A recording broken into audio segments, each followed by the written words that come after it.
right, you guys, welcome back to another episode of The Common Theory.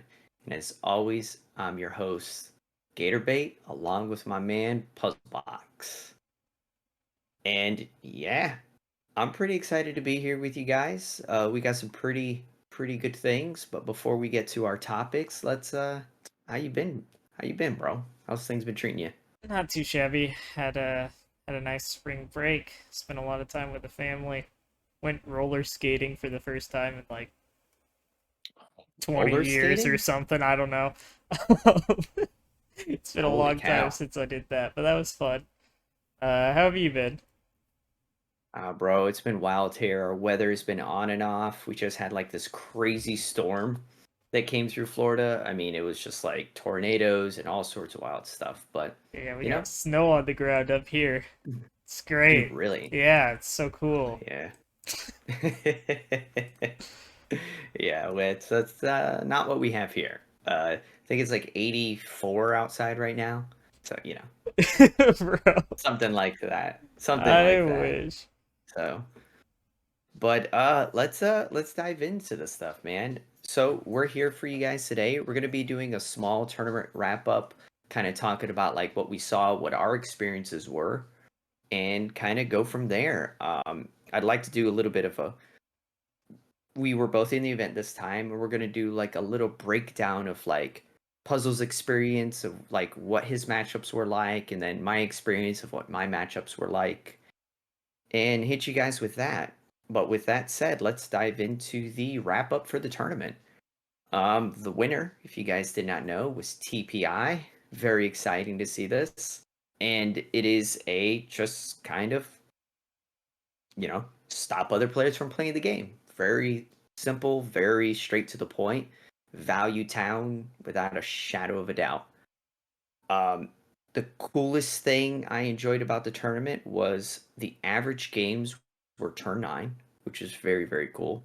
And there was only one draw during the event. I found that to be very interesting because, with our 90-minute timers, it's something that we're always concerned about seeing a lot of draws. But with 28.6 of the field being control, that is very interesting that that much control was present throughout the event and we only had one draw. So, Yeah. what are your thoughts on that? Um, I think it's very interesting. Like you mentioned, Papa Popper winning with TPI. I didn't actually get a play against him, but I got matched up against him. Um, I got matched with him and Ankylosaur David and I think Magissa Jank in my Hmm. round four. But it was like Ryan was already 3-0 at that point, so he was guaranteed top four. Ankylosaur was 2-1, I think. Or maybe he was 1-1-1. And I Hmm. was 1-2. So I was like, even if I win this game, my odds are not They're going to not be good there. good of topping. So we just gave David the round so that both of them, both Ryan and David, would have guaranteed top four. We didn't play it out.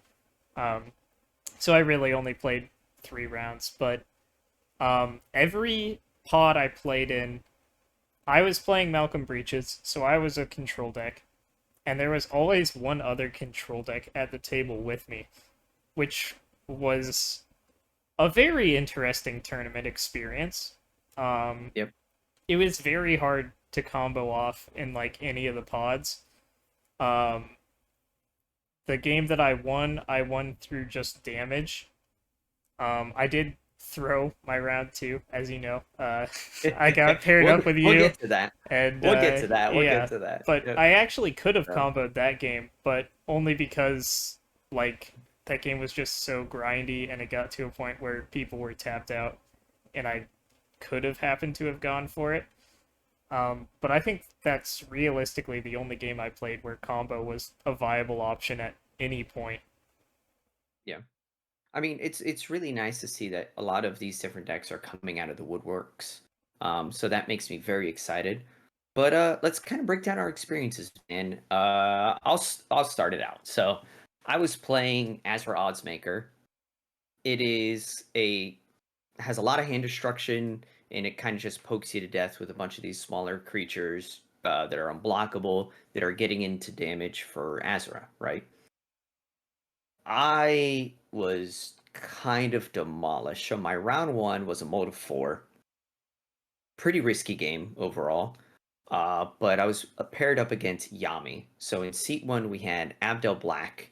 In seat 2 was White Blue Control Raf. Seat 3 was me. And then seat 4 was Magus of the Jank, which was playing Malcolm Iktekik.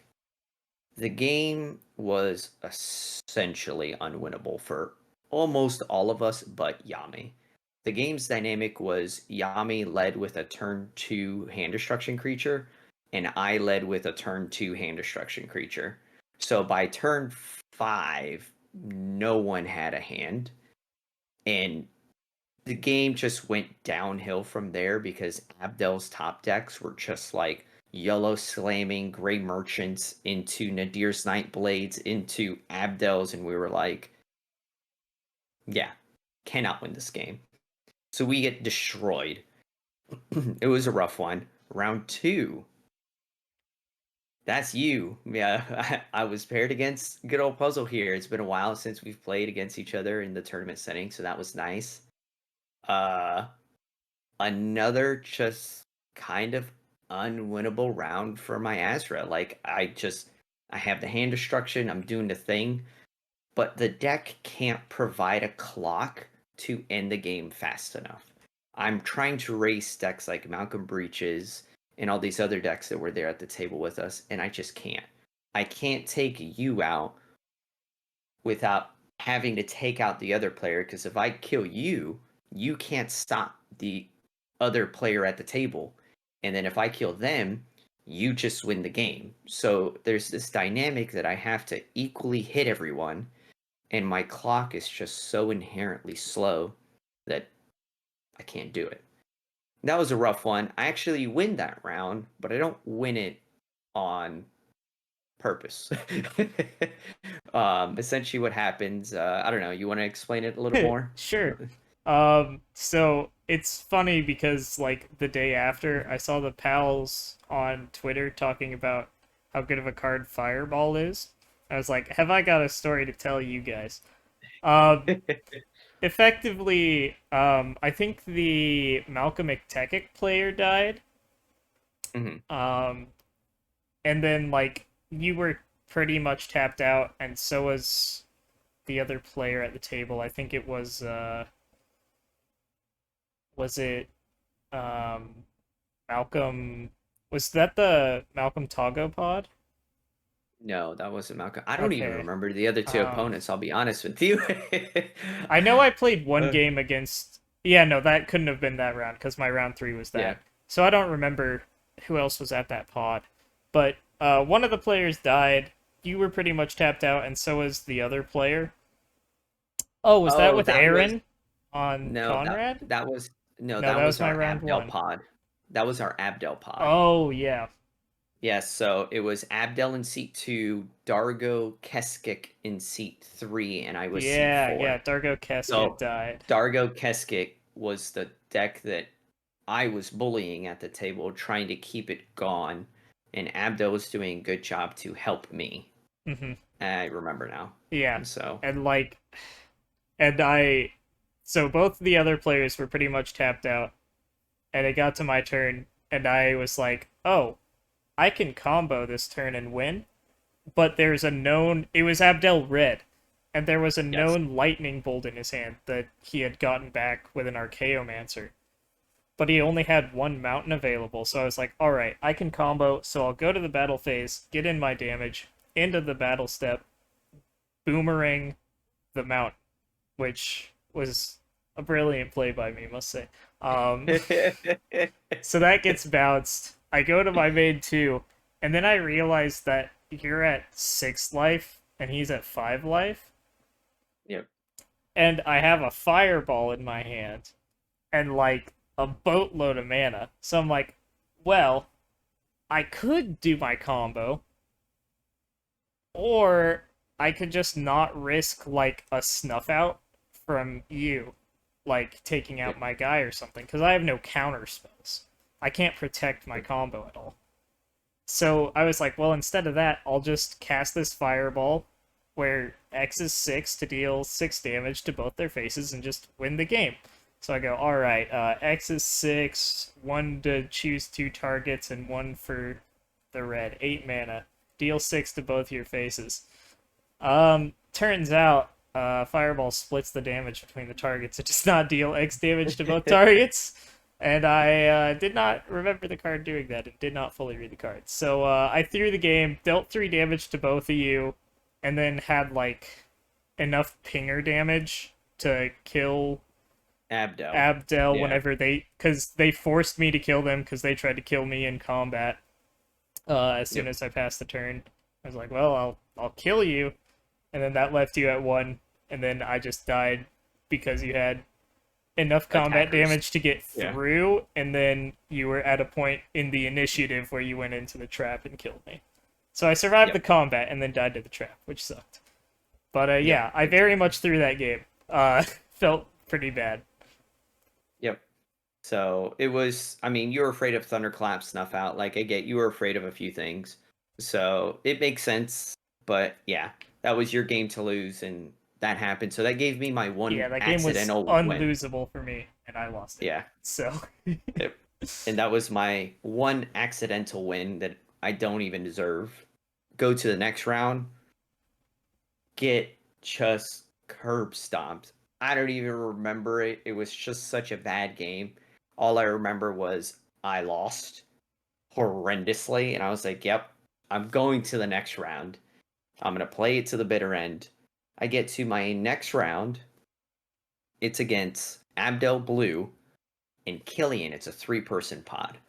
I'm like, all right. And the reason I remember this one so much, and I just completely forgot round 3, was because my round 4 was like, okay, it's a me and Killian versus Abdel. That's the way I was looking at it. So we could just pick on Abdel. And I mulled to 6, went turn 3 Azra off a Lotus Petal. I didn't have a land drop, and the Killian player just insta kills my Azra. And I was like, what? Why would you do that? And the exact wording back was, I don't want you drawing cards. I was like, fair. But Abdel is there, and we need to stop Abdel. And it was like the perfect play pattern for Abdel. It was like turn 2 rock, untap turn 3 rock, untap turn 4 Archaeomancer with nothing in the yard into Abdel. And I was like, Ugh. oh, what is happening? I'm like, I'm like, kill the Abdel? And he's like, yeah, kill the Abdel. So no triggers. I was like, awesome. But there was enough mana to where they untap again on turn 6 and go for a win attempt again. And we just couldn't stop it. Like, there was a lot of logistics. Like, we were able to slow it down, but Abdel went infinite at the end phase on their turn, which was bonkers. And they did it after I cracked my relic because I was missing land drops and I needed to get into the game. And I was like, I'll pop my relic, and as soon as I pop my relic, Abdel player goes, win the game? Yeah. Yeah. Like, win the game on the stack? Because one of the rocks was Hierophant's Chalice. Yep. So that was just instant win the game on the stack. And I was like, you got to be kidding me. You had it in your hand the whole time? And they're like, yeah. Like, I've just been waiting for you. Nice. Like, you tap out. That's and, good play. Yep. And we lost. Like, we don't even lose to the Chalice, which was even more frustrating. The Killian player had a Cathar Commando, which flashed into play. Nice. But the Killian player didn't know how the combo works, so I explained it to them. I was like, look, we have to hit this. They'll go infinite, but they won't be able to kill us. And then like I asked like straight, I was like, do you have a way to kill the tokens? I have a way to kill the Abdel. So if you could kill the tokens and I could kill the Abdel, we could stay in the game. And they were like, yes, I do. I have a way to kill the tokens. I was like, seriously? He's like, yes. I'm like, done. Too easy. And I was like, let's do it. But the Abdel player knew because one of the other rocks was Bonder's Ornament. So Yeah. they're like, I'm just gonna draw my deck, guys, Yep. until sculpt a beautiful hand, and I was like, I'll just draw yeah, until I have 3 cards left in deck. Yeah. yeah. So I'm just gonna draw. They drew like 40 cards, discard half the hand down, but just kept up like a handful of counters and flickers, Yep. and I just redundancy. So when the Killian player tried to kill the tokens, it got hit with a dispel, and then my kill the Abdel was And didn't everything do anything. for win Yeah, conditions in the yard just for yep. next turn guaranteed. Yeah. Yeah, and there was a million tokens, so Abdel just untapped, swung, he Yep. died. And it was just like, wow, that was the perfect game for Abdel. Like 3-man pods are very rough sometimes. Uh uh how do I say it? Spoiler alert, future episode coming soon. But it was a unique experience overall. I will say that I will not be playing decks like that anymore, especially in in tournament environments. I think I'm going to be sticking to my good old my Malcolm variation. So, but what about you, man? How was your rounds? Were they Yeah. as So disappointing as mine? my round one was unwinnable. Um, I was playing Malcolm Breaches.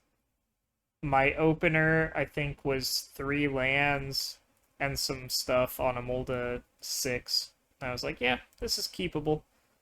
Um, and then the game went to turn 9. Turns 1 through 8, I drew a land for turn.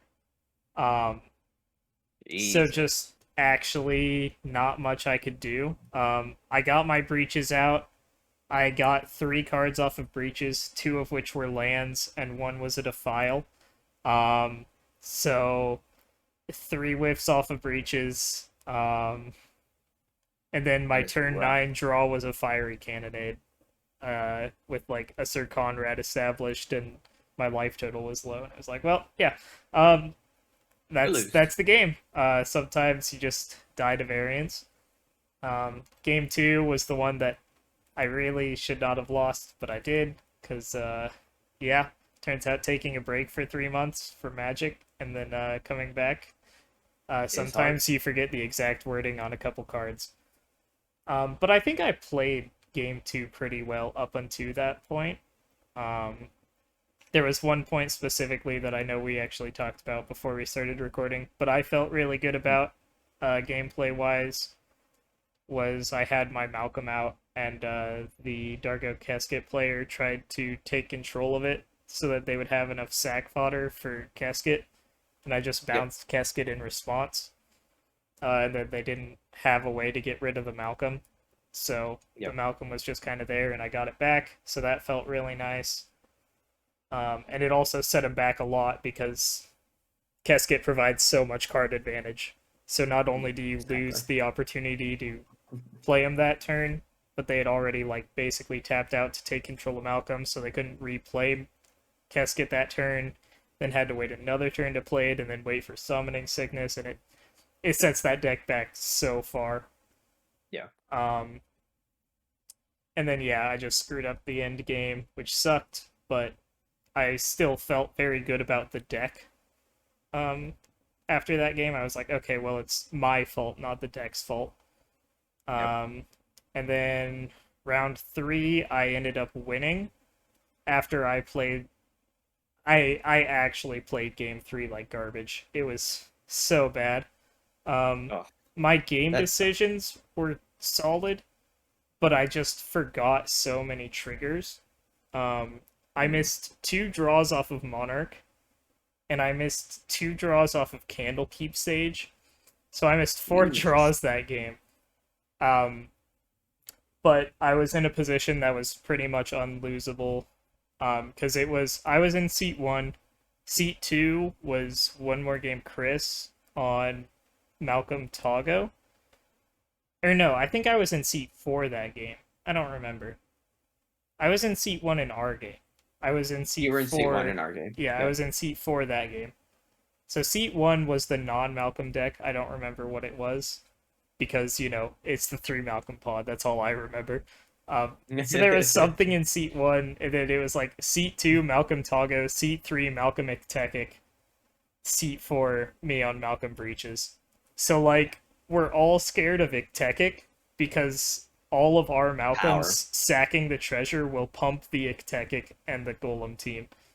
So that was actually really funny that that was threatening. But I ended up winning that game.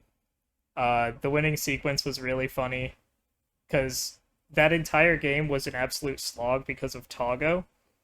So I had like turn 3 breaches, turn 4 Malcolm with an Opal Palace +1/+1 counter so that it was Ooh. out of 1 rock range. So both my commanders were 3/3s. So they stuck around for a pretty long time. And I think I did about 15 damage with both of them throughout the course of the game. Very nice. And then at the end game, it was like I had the blister spit gremlin, the pinger that you have Yeah. to pay 1 and tap, and life totals were down to like 3. So I went like ping ping, and then spell to turn it into a pirate after I had already gotten those 2 pings in because I knew I just needed the damage. And Mm, then it was like got it. kill spell, counter spell for me, and an untap trigger. Kill spell, counter spell, and an untap for me. Kill spell. So it took 3 Jeez. pieces of interaction, but the gremlin died. But I had like 8 treasures just sitting around and a Sunshot Militia in my hand, so I was just dumping all of that to get them to waste all their Mm, interaction on the gremlin. And then I just went Sunshot Militia, sunshine. kill the table. So that was pretty cool. Um, cause yeah, once again, combo pretty impossible at that pod, but Yeah. you know you could still present it and fight for it to force interaction. Because if they don't, I win the game. But Yep. even if they do, Sunshot Militia comes down. He has a 3 butt, so he's also gonna take 2 rocks to kill. So I got that game, and then, like I said, game 4 we just didn't play. Yeah. So that was all of my games. Deck So felt really strong. yeah, that was gonna be my next question. How do you feel about Malcolm Breaches as a whole? Yeah, deck is still very, very strong. It's substantially slower than Malcolm Kedis, don't get me wrong. It is very much a control deck because you have to spend a lot more time setting up, especially if you want to play safe. Most of my play patterns were turn 1 and 2. You're not doing much outside of setting up like a rock or a pinger. Um, I was on, I think, almost every 2 mana rock because the play pattern that I like is turn 2 rock, turn 3 breaches, and then you go Mhm. turn 4 Malcolm, and you get to hold up 2 mana to protect your Malcolm, be it helping him resolve or protecting him for the turn cycle. And then you still Yep. get your Ragavan off of your 3/3 menacing breaches. Um, Yep. and then from that point on, you just have an abundance of card advantage and mana. But you have to sacrifice the first 4 turns of the game to pretty much exactly that setup. Um, so it is risky. It is annoying in situations where, like in our game, I think you hit my breaches with a feed the swarm. Yep. After I think I got 1 swing in with it. Um, Yep. You got one swing, and talked to the table. I was like, guys, I could take the Malcolm or I could take the Breaches. But with this deck being a control deck, I believe that I hit the Breaches because it's the proper thing to do because he needs to lean into the Breaches more than the Malcolm. And they're like, but if he has the combo in hand, we just lose. And I was like, I'm willing to take that risk because this deck isn't trying to gather those pieces. If he just opened his hand with it, we're gonna lose anyways. Because if you guys can't kill the Malcolm and I have one piece of removal, this breaches will outpace us for the whole game, and it's mhm. gonna hit us a lot. And they were like, kind of iffy on the fence about it, but I still kind of stand by my decision that Yeah, no, it killing the was breaches is the very right thing. much the right thing in that Yeah. situation. Breaches just provides so much value, and for those turns, like the thing with breaches is you do sacrifice that early game speed and ability to just kill people before they can interact. So whenever you do go to combo, you have to play through more interaction, but you also just have like so much more card advantage and mana advantage. Um, Not necessarily mana advantage depending on how the Ketis plays out, but Functions, yeah. you have a lot more card advantage, and then if you do resolve like a type changer on any pinger, then it's close to a deterministic win if you have Yeah. Breaches and Malcolm in play. Whereas if you just have Malcolm and a non-artifact pinger, like a Flame Breather, like one of the instant sorcery pingers, you have to Yeah. provide all of those yourself. Whereas if you have Breaches in play, you're drawing a card off of everyone's deck every time you do that, and it is close to a deterministic win. So it gives you like more options for winning the game with type changers and a better Yeah. grind game, but it is slower. So there is some give and take, but I think the deck is very strong. Good, good. I like to hear that. Big fan of Malcolm, as we all know here. Indeed. I will be playing some Malcolm Breaches myself here very soon. I've been working on my own version of the list, and I'm in love with where it's sitting at right now. It is super, super nice. So I got a couple little spicy cards. The spiciest card that I've included in mine, which is under testing. I've only played it in one game thus far, but that's Mana Geyser. I really think a card like that is going to shine in the list. I know it's kind of weird to say because it's just a big giant ritual, but it has a lot of like give and take in the list. So if like my commanders die multiple times, this will provide them commander tax that I need to get them back into play. It'll also let me do what you were saying earlier, right? I'm able to go, hey, type change, breaches is out there, and everything I'm trying to use is all red.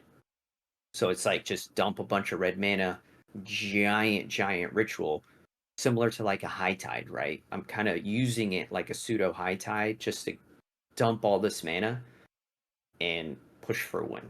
Yeah. So And even if not everything you want to use is red, Breaches lets you spend mana as if it were any color, so that red mana can at least be spent on opponent stuff if Breaches is in play in that situation.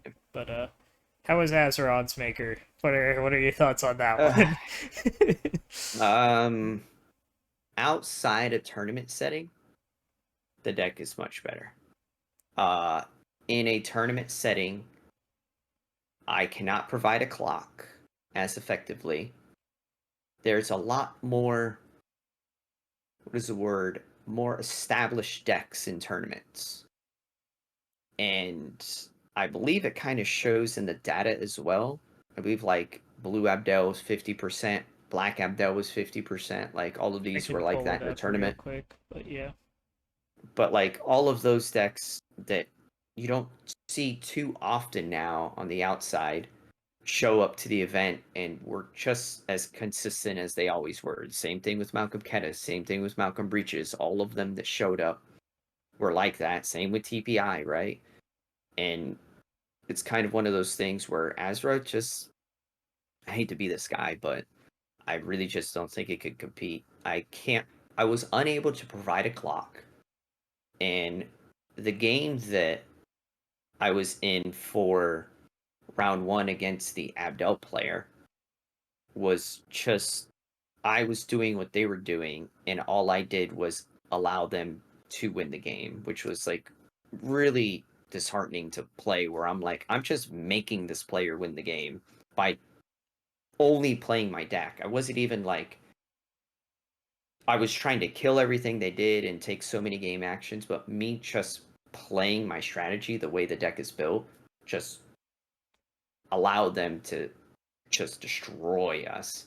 And there was my round three, the one that I really didn't talk about too much. The reason I've kind of pushed that out of my mind was I chose the winner of that game indirectly, which is another like super disheartening thing about the deck. Because I can't provide a clock and I really can't stop players. Like my round three, just to kind of solidify this for you guys, was Malcolm Breaches, Gretchen, and Sphinx Summoner were my three opponents. All three of them were loaded guns attempting to combo throughout the entire game. And I was the only fair deck trying to beat the three of them. And it just wasn't happening. Me poking my opponents was somewhat pitiful because my creatures are 1/1s and 1/2s. And Lobert was doing a good job. Lobert was the Sphinx Summoner player with having these giant beat sticks.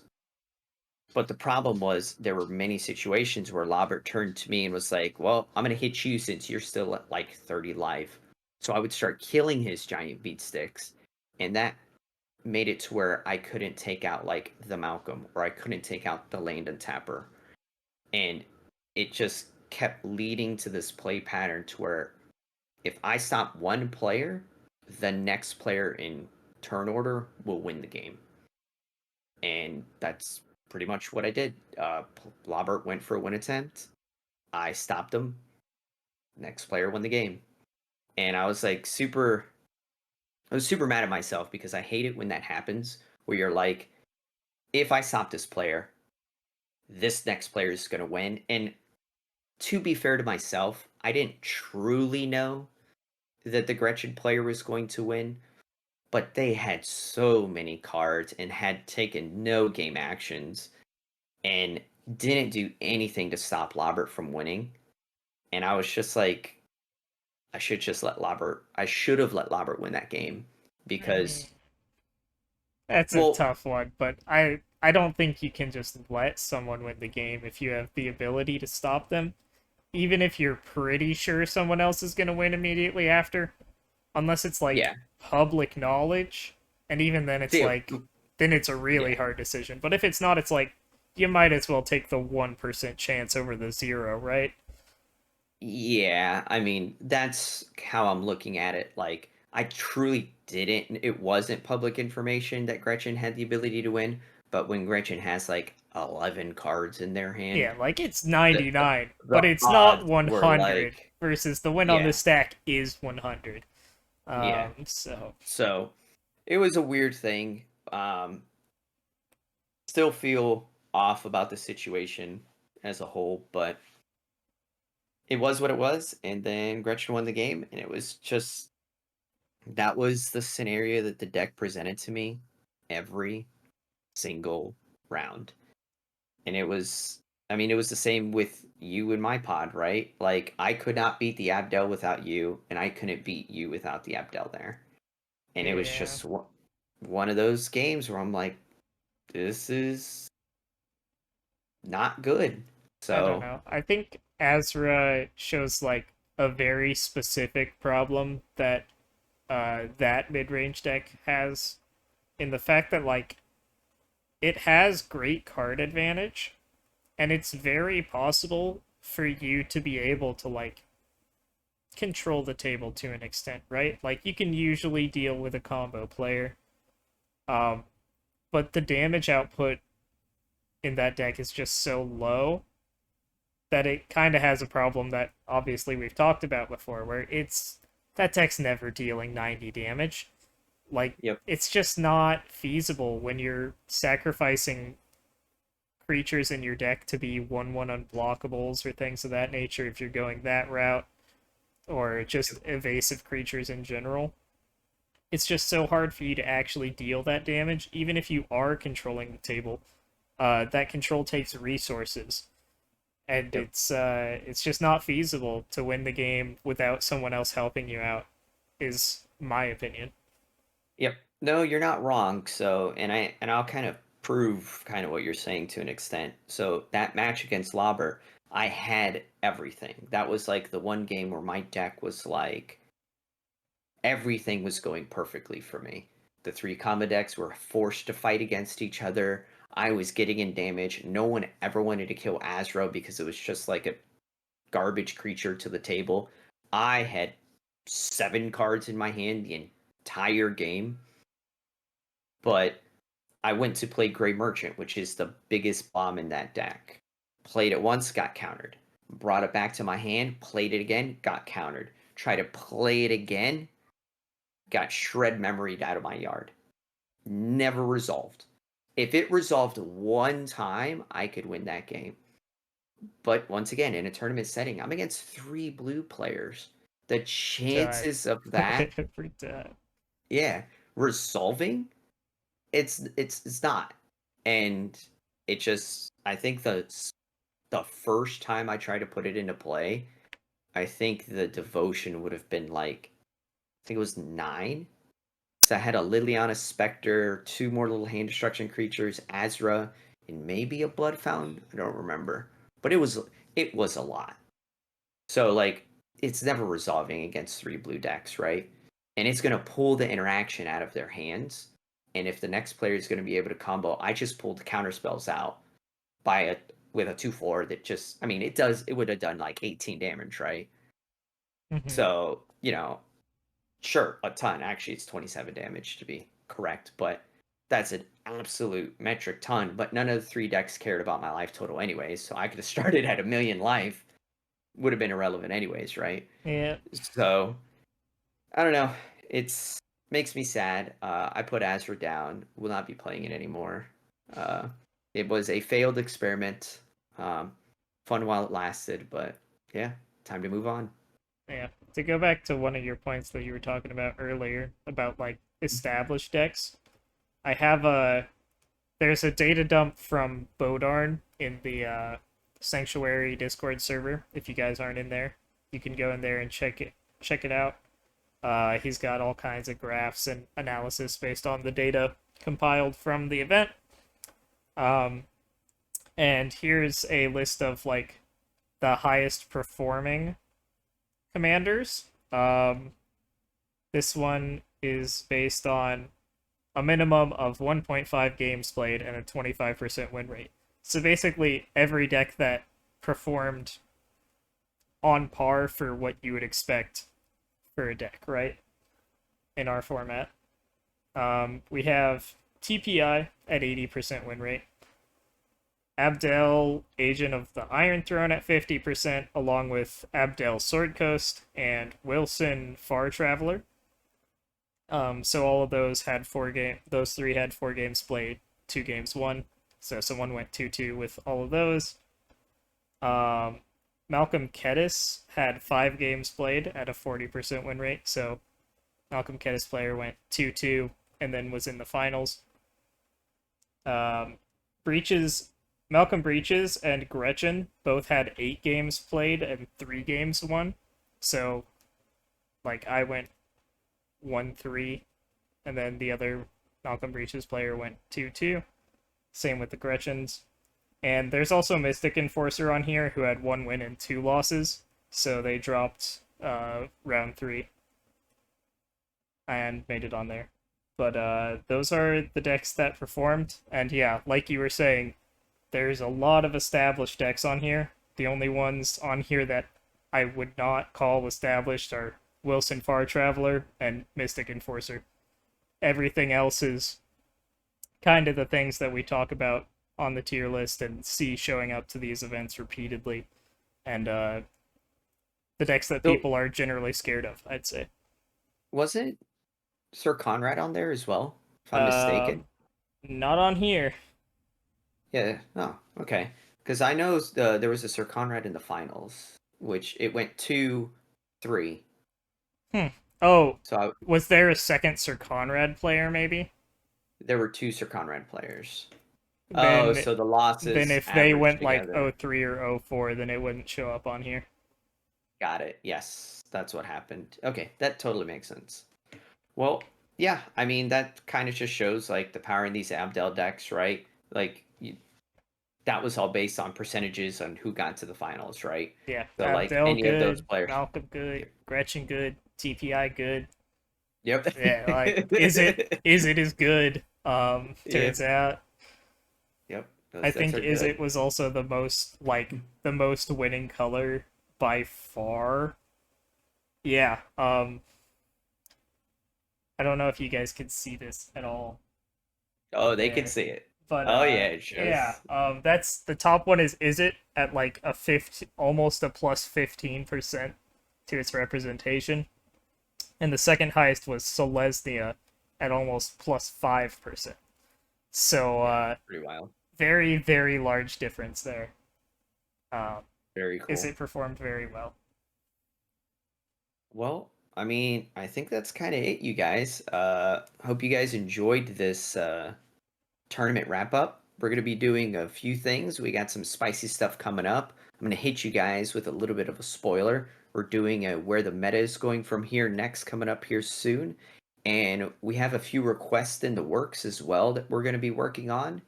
And we're going to be doing a breakdown for you guys, an in depth breakdown. It'll be a little longer one, so bear with us on that one. But the dynamic on 3 versus 3, right? So what happens in tournaments sometimes is a player will drop and you only have two opponents. And that really changes the dynamic as a whole. And we're going to break that down, go through it with you guys, and really hammer home some points so you guys can be prepared when you come to one of the next online tournaments or in person. So, but with all that said, do you want to take us on home? Dan, thank you guys for tuning in today. Hopefully, you guys enjoyed this discussion. Let us know what your thoughts were down below. Let us know how you thought the tournament went, if you were playing, things of that nature. What kind of deck you're going to be bringing to the next tournament, so on and so forth. Be sure to leave a like and subscribe if you haven't yet while you're down there. And we'll see you all next time.